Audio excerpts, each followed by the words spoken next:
नियाली रे खास कर नियाली जीपी रे केते कोन रही सरकारी जमी आम नियाली पंचायत 4-5टी राजस्व ग्राम को नहीं अवस्थित से बड़ महल अच्छी पूबखंड जहाद्वारा सरकारी जमी पाखापाखि 80 एकर अच्छी अद्यावधि अच्छी नियाली रे 25 एकर अच्छी आउ हल्दी बस्त बारगड़िया 10 एकर अच्छी नुआ गाँव में 10-15 एकर अच्छी एमती हाराहारी 100 एकर 200-150 एकर जमी अच्छी किंतु ता सबू संकुचित होकर जबरदखलकारी हाबुड़ी अच्छी विगत दिन में जो सरकारी व्यवस्था थिला से सरकार मानकर किसी कार्यक्रम नाला जहाँफल सब जबरदखलकारी कब्जा अच्छी एवं नुआ सरकार आसिले नुआ सरकार जनप्रिय सरकार किसी किसी काम करने को आग्रह प्रकाश करी तार योजना खंडी से योजना मुताबक आम तहसिलदार ये अंचल जबरदखल खास कर नियाली टाउन उपर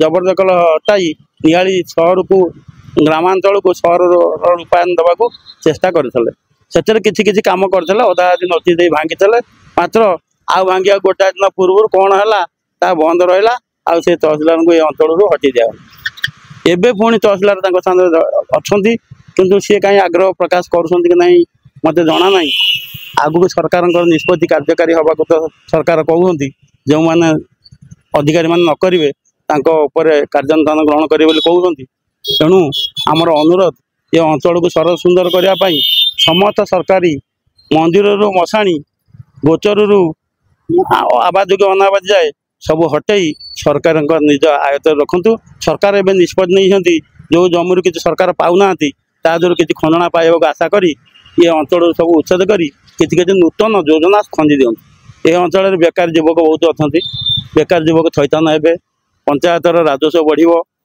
किसी उठा दुकान भी थैथान हे अंचल उपकार लगे अंचल भी उन्नति हम एनएसी 86 मसीह आमर अंचल जानकी बाबू मंत्रिमंडल बटोजना थे सी भी प्रयास करते लोक मैंने करते से आम अंचल लोक कृषि भित्तिक थे आम किसी तरफ विरोध करें आम लोकंर स्टांडार्ड बदली जाइए सहरांचल योग्यता परिपूर्ण कलानी ओडिशावासी भी जानिया दरकार ये अंचल ओडिशा आम नियाली प्रसिद्धि लाभ कर जो ओडिया भाषार मान्यता आज भारत वर्ष में पाई केवल नियाली पाई ये पौराणिक न्यायालय अच्छी एबे भी न्यायालय देवालय विद्यालय विद्यालय सब ये अच्छी एवं सब जिन अच्छी लोकप्रिय सरकार कार्य करुँच मना करना आम सरकार एवं चली से सरकार निश्चय ये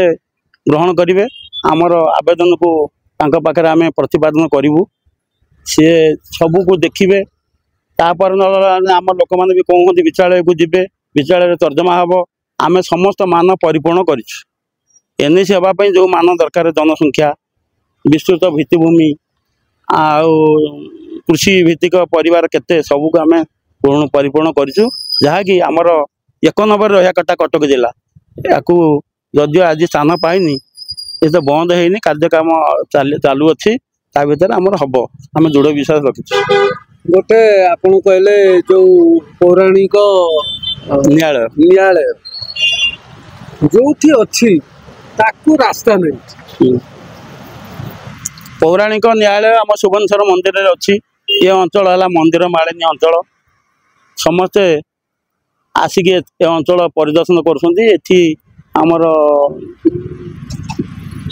पर्यटन स्थली मान्यता पाइबा कथा सी भी पाइनी एबे म्युनिसिपालिटी मान्यता पाइबा कथा जदिव कार्यक्रम अच्छी आम सरकार को दोष दौनु सरकार आगे आम दाबी ग्रहण करेंगे निश्चय हम ना आम समस्त पुणी आम जो दल थाउना कहीं आम भी पुणी स्वर उत्तोलन करूँ आम निश्चय छड़े आणबू आम हक एटी पर्यटन मान्यता स्थली हम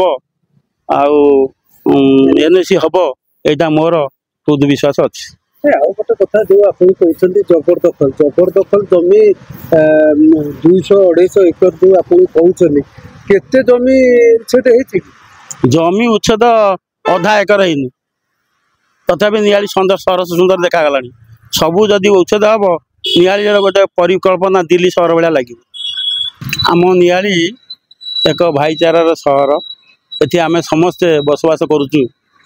ଆମ ବାପା ଦାଦା ଅମଳରୁ ପାରମ୍ପରିକ ଦେବୀ ରାସ୍ତା, ସେଥିରେ ଦେବୀ ଯାଉଛନ୍ତି, ବର୍ଷକ 12 ମାସ ସୁବଂଶର ଯିବା ଆସିବା କରନ୍ତି।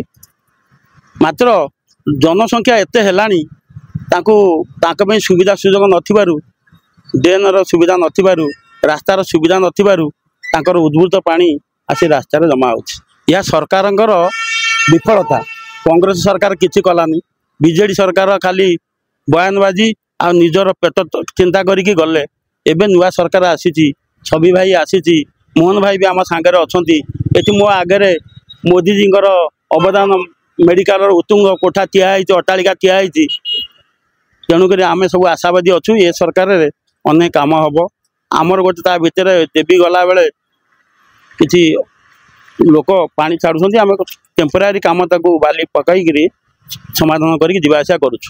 ଆଗକୁ ମୁଁ ଆଶାବାଦୀ ଅଛି, ଏ ରାସ୍ତା ପକ୍କା ହେବ। ଆଉ ଆମର ସପ୍ତମୀ ଯାତ୍ରା ପାଇଁ ଯେଉଁ ଠାକୁର ଆସୁଛନ୍ତି ଜାଗଦମକରେ, ସେ ଭିତରେ ଯିବା ଆସିବା କରିପାରୁନାହାନ୍ତି। ତା ପାଇଁ ନୂତନ ବାଟ ଆମେ ଖୋଲିବୁ। ମଝିଖଣ୍ଡକୁ ଯାଇକରି ସେଇଠୁ ରାସ୍ତା ଉପରକୁ ଆସିବେ। ସେଠି ଆସିଲା ବେଳେ ଆମ ଭିତରେ ଯେଉଁ ଅଛି ଗୋଟେ ଟିକେ ଭାଇଚାରା କିଟିକିଟିକା, ସେଇଟା ବି ତୁଟିଯିବ। ବାଜା ବାଜିବାର ପରମ୍ପରା ଆମେ ବନ୍ଦ କରିଛୁ, ସେଇଟା ଏପଟେ ଗଲା ବାଜି ପାରିବ। ସବୁ ପ୍ରକାର ସୁବିଧା ହେବ। ଆଗକୁ ସମସ୍ତେ ବସିକି ଆମେ ଗୋଟେ ସ୍ଥିର କରିବୁ, ଦେଖିବା କ'ଣ ହେଉଛି। ସମସ୍ତେ ଟିକେ ସହଯୋଗର ହାତ ବଢ଼ାନ୍ତୁ, ଆସନ୍ତୁ। ଛବି ଭାଇ ଏବେ ନୂତନ ବିଧାୟକ ଅଛି, ଯୁବ ବିଧାୟକ, ସେ ସବୁ କଥାରେ କାମ କରିବାକୁ ତତ୍ପର ଅଛି। କେମିତି ଏ ଅଞ୍ଚଳ ନାଁ ହେବ, ଆମେ ସମସ୍ତେ ମିଶିକି କାମ କରିବା, ସେଥିରେ ସେ ଅଛି। ଛବି ଭାଇ ଚାହୁଁଛନ୍ତି ଭଙ୍ଗା ଯାଉ, ଏଭିକ୍ସନ୍ ହଉ, ଯେଉଁ ରହିଛନ୍ତି ଆମର ସରକାରୀ ବାବୁ, କିଛି ଭିତିରି ଯେଉଁ ଜବରଦଖଲକାରୀଙ୍କ ସହିତ କିଛି ଭିତିରି ସମ୍ପର୍କ ରହୁଛି। ସରକାରୀ ବାବୁ କିଛି କରିପାରିବେନି, ଆମ ସରକାର ମୁକ୍ତ କରିଛନ୍ତି। ସେଥିରେ ଆମ ସୁରେଶ ଭାଇ ଯେ ମନ୍ତ୍ରୀ ଅଛନ୍ତି, ସେ ପୁରା ସ୍ପଷ୍ଟ କହିଛନ୍ତି, ଯେଉଁ ସରକାରୀ ବାବୁମାନେ କାର୍ଯ୍ୟ ଠିକ୍ ନ କରିବେ, ଦରକାର ପଡ଼ିଲେ ତାଙ୍କର ଇନକ୍ରିମେଣ୍ଟ ବନ୍ଦ ହେବ, ତାଙ୍କ ଉପରେ ଦୃଢ଼ କାର୍ଯ୍ୟାନୁଷ୍ଠାନ ହେବ। ଛବି ଭାଇ ନିଶ୍ଚୟ ୟାକୁ ଆଗକୁ ନେବେ। ସବୁ ଭଙ୍ଗାଭଙ୍ଗିର ସୂତ୍ରଧର ସିଏ ନହେଲେ ବି ଆମେ ନିଆଳିବାସୀ ପଛେ ହେବୁ, କିନ୍ତୁ ଆମେ ଯେଉଁଠି କରୁ କାମ ହେବା ଉଚିତ। ଆଉ ଗୋଟେ ସମସ୍ୟା ରହୁଛି, ଟ୍ରେଜେରୀ ଯେଉଁଟା ରହିଛି, ଆଜି ପର୍ଯ୍ୟନ୍ତ ଭଡ଼ା ଘରେ ଚାଲିଛି। ଟ୍ରେଜେରୀ ଆମର ଯେଉଁ ବର୍ତ୍ତମାନ ସ୍ଥାପିତ ହୋଇଛି, ସେ କାହା ସ୍ୱାର୍ଥରେ ସ୍ଥାପିତ ହୋଇଛି ଜନସାଧାରଣଙ୍କୁ ଜଣା ନାହିଁ। ସରକାରଙ୍କର ଏ ଅଞ୍ଚଳରେ ବହୁତ ଘର ଖାଲି ପଡ଼ିଛି, ଯେଉଁଥିରେ କିଛି କିଛି ଲୋକ ବି ରହୁଛନ୍ତି, ଗାଈ ଗୋରୁ ବି ଶୋଉଛନ୍ତି। ସେମିତି ସରକାରୀ ଘର ଥିବାବେଳେ, ସ୍କୁଲ ଘର ଖାଲି ପଡ଼ିଥିବା ବେଳେ ତାକୁ ଭଡ଼ା ଦେଇ କାହିଁକି ଚାଲୁଛି? ସରକାର କ'ଣ ପାଇଁକି ପଇସା ଦେଉଛନ୍ତି, ପଇସା ଖର୍ଚ୍ଚ କରୁଛନ୍ତି? ସରକାରଙ୍କର ଘର ଖାଲି ଅଛି, ସରକାର ପଇସା ଦେଇ ଘର କରୁଛନ୍ତି। ନିଆଳି 2 କିଲୋମିଟର ଲୋକ ଦୌଡ଼ି ଦୌଡ଼ି ହନ୍ତସନ୍ତ ହୁଅନ୍ତି। ବୁଢ଼ା ବୁଢ଼ୀ ଲୋକ ସବୁ ପେନ୍ସନ୍ ପାଇଁ ଭାରି ନାନା ଦୁଃଖ ଦୁର୍ଦଶା ଭୋଗୁଛନ୍ତି। ଏ ଅଞ୍ଚଳରେ ଜାଗା ବି ଅଛି, ତାଙ୍କୁ ଜାଗା ଦିଆଯାଉ, ନହେଲେ ନିଆଳି ଟାଉନ ଉପରେ ଘର ଅଛି, ଆମେ ଘର ଦେଖେଇଦେବୁ, ସେଠିକି ଆଣନ୍ତୁ। ମାନ୍ୟବର କଲେକ୍ଟର ଭଲ ଲୋକ ଅଛନ୍ତି, ସେମାନେ ଏ ଉପରେ ବିଚାର କରି ଆମ ଟ୍ରେଜେରୀ କି ନିଆଳି କି କୌଣସି ଜାଗାରେ ସ୍ଥାପନ କର। ଆଉ ଗୋଟେ ଜାଣିଛନ୍ତି, ଏଇ ଯେଉଁ ତହସିଲ ସବୁ ଲୋକଙ୍କୁ ଦଉଛି, ଜାଗା ପଟ୍ଟା କରିକି ଦଉଛି, ତାର କଲୋନୀଟା କେମିତି ଅବସ୍ଥାରେ ଅଛି? ତହସିଲ ଦ୍ୱାରା ସବୁ ଲୋକଙ୍କୁ ତାଙ୍କ ପାଇଁ କାମ କରୁଛି। ତା ଦେହରେ କ'ଣ ହେଉଛି, କିନ୍ତୁ ନିଜ ପାଇଁ ଯେଉଁ ସବୁ ଆସିକି ବିଗତ ଦିନରେ ତହସିଲଦାର ଗଲେ, ନିଜର ଲ୍ୟାଣ୍ଡ ଆକ୍ୱିଜିସନ୍ ସରକାର କରିଥିଲେ ମଧ୍ୟ ସେ କାଗଜପତ୍ର ଆଜି ଯାଏଁ ହୋଇନାହିଁ। ତହସିଲ ଅଫିସ ଯେଉଁଠି ଅବସ୍ଥିତ ଅଛି, ସିଏ ତହସିଲଦାର ତହସିଲ ଅଫିସ କାର୍ଯ୍ୟାଳୟ ନାଁରେ ନାହିଁ, ତହସିଲ କଲୋନୀ ତା ନାଁରେ ନାହିଁ, ବ୍ଲକ କଲୋନୀ ତା ନାଁରେ ନାହିଁ, ଡେଲ୍ଟା ତା ନାଁରେ ନାହିଁ। ସରକାର ସବୁଥିରେ କାମ କରିଛନ୍ତି, କିନ୍ତୁ ବର୍ତ୍ତମାନ ବିଗତ ଦିନରେ କଂଗ୍ରେସ ଆସିଲା ଗଲା, ବିଜେଡ଼ି ଆସିଲା ଗଲା, ଖାଲି କୁମ୍ଭୀର କାଣ୍ଡଣା କାନ୍ଦୁଛନ୍ତି। ଏହା ହେଲାନି, ସେ ହେଲାନି, କିଛି କାମ କରିନାହାନ୍ତି। ଅଦ୍ୟାବଧି ସେ କିଏ ଗୋଚର ଅଛି, କିଏ ପବ୍ଲିକ ମାଲିକାନାରେ ଅଛି। ଏ ସରକାରରେ ଆମେ ଆଶା କରୁ, ଦାବି ଉପସ୍ଥାପନ କରୁ, ଏଗୁଡ଼ାକ ଆଗ କାର୍ଯ୍ୟକାରୀ ହେଉ। ଅନେକ ଜମି ପ୍ରାଚୀ ନଦୀ ଅବବାହିକାରେ ଡ୍ରେନ୍ ପାଇଁ କିଣା ହେଇଥିଲା, ତାକୁ ମଧ୍ୟ ବିକି ସାରିଲେଣି ଲୋକ ତାଙ୍କ ନାଁରେ ଥିବାରୁ। ଆଗକୁ ଜଟିଳ ସମସ୍ୟା ଦେଖାଦେବ। ତା ପୂର୍ବରୁ ବେଳ ଥାଉଁ ଥାଉଁ ବସା ବାନ୍ଧିବା ଦରକାର। ପ୍ରତ୍ୟେକ ଜମି ସରକାର ଯାହାକୁ ଲ୍ୟାଣ୍ଡ ଆକ୍ୱିଜିସନ୍ କରିଛନ୍ତି, ସେ ତାକୁ ନିଜ ନାଁକୁ ନେଇଯାଆନ୍ତୁ। ଆଉ ଗୋଟେ ଆମ ସପ୍ତମୀ ଯାତ୍ରା ପଡ଼ିଆ ଅଛି, ତାକୁ ଲ୍ୟାଣ୍ଡ ଆକ୍ୱିଜିସନ୍ କରାହେଇଥିଲା, ଅଦ୍ୟାବଧି ପବ୍ଲିକ ମାଲିକାନାରେ ଥିବାରୁ ସେଠି ଜମି ବିକ୍ରି ହେଇ ଲୋକ ଘର ଦ୍ୱାର ଅଟ୍ଟାଳିକା କଲେଣି। ତେଣୁ ଗଭର୍ଣ୍ଣମେଣ୍ଟ ସରକାରଙ୍କୁ ଅନୁରୋଧ, ମୋହନ ଭାଇ ସରକାର ଲୋକପ୍ରିୟ ସରକାର, ଆମର ଲୋକପ୍ରିୟ ନେତା ଛବି ଭାଇ ଅଛନ୍ତି, ଏ ଦିଗରେ କାର୍ଯ୍ୟ କରନ୍ତୁ, ଏ ଅଞ୍ଚଳ ବିକଶିତ ହେଉ।